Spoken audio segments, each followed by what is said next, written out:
Welcome back to Fair Fiat Investing. Today we're looking at Occidental Petroleum Corp, ticker symbol OXY. You've got price per share of 59.71, market cap of 52 billion, enterprise value of 80 billion. Looking at the financial strength, cash debt ratio, high amount of debt in relation to the cash. They've got 3 cents for every dollar of debt. Versus the industry, this is a low amount of cash on hand. Versus their history, this is almost the lowest debt range they've had in the last 10 years.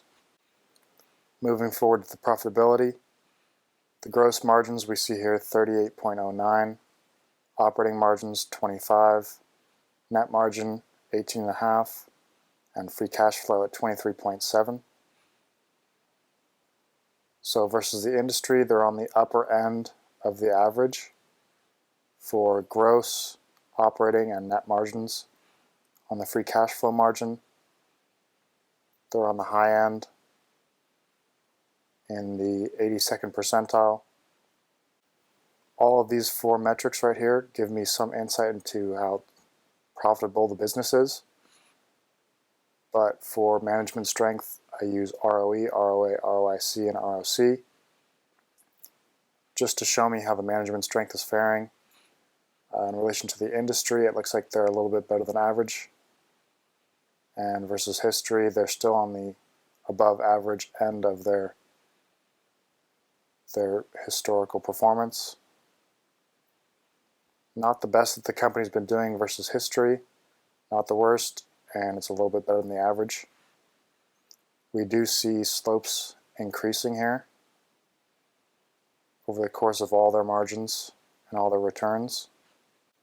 When we look at revenue over the trailing 12 month, there's $29 billion in revenue versus a $52 billion market cap. So their market cap is almost 2 times their revenues, slightly less. When we look at the PE ratio, we see versus the industry, they're slightly above the median of 9.54, sitting at 13 currently.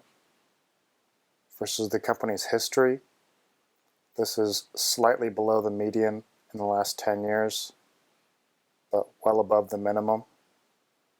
For a more detailed view of the financials, we have revenue, net income, and EBITDA.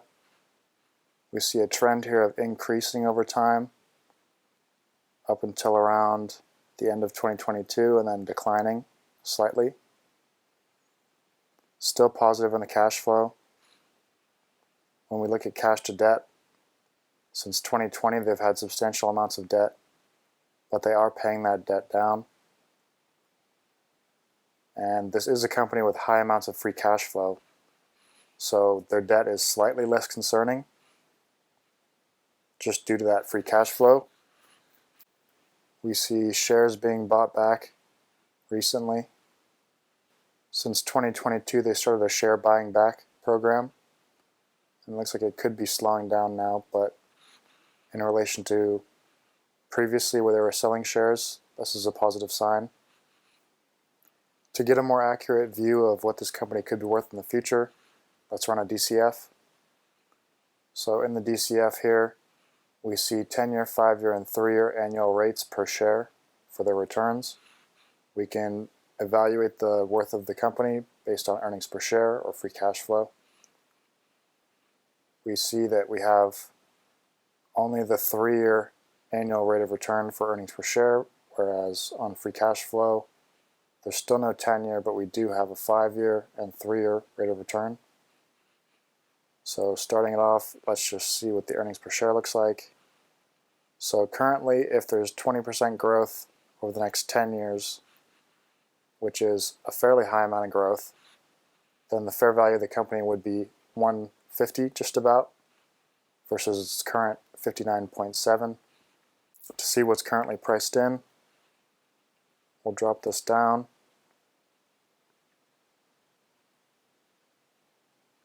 So currently there's about 6.5% growth priced in for earnings per share over the next 10 years.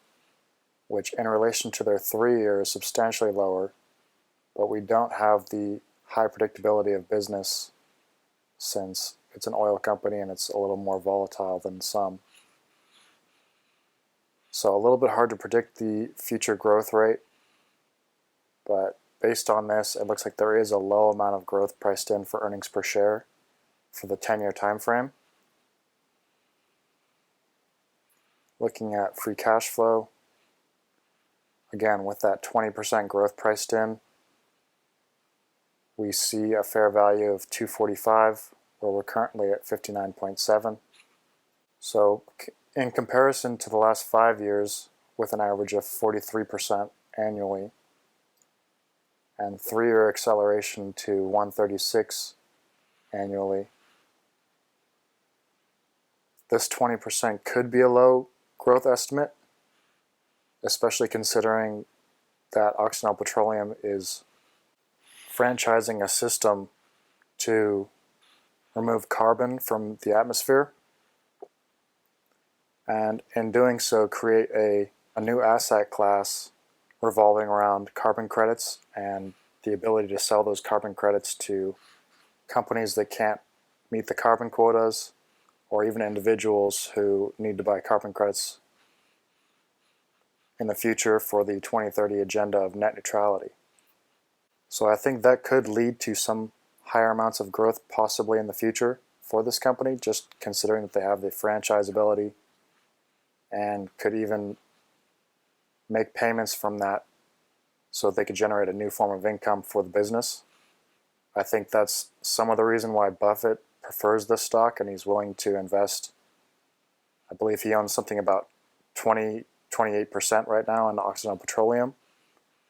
So I think he's weighing in that there could be a growth opportunity in the realm of creation of this new form of income for the business. So currently for free cash flow, there's about -1 annual growth priced in for fair value today, which means that this company doesn't need to grow its free cash flows to be worth what it's at today. So even a marginal amount of growth, even if they grew at 0% and stayed where they are for 10 years, at the current free cash flow rates, they're worth $64 versus their current of 59.7. So even if we see growth decline substantially to maybe 10% a year, fair values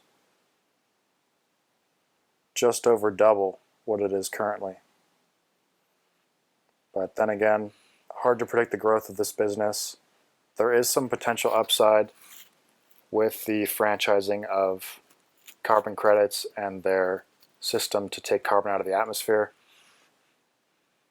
But all in all, this is my hypothetical framework for Occidental Petroleum, ticker symbol OXY.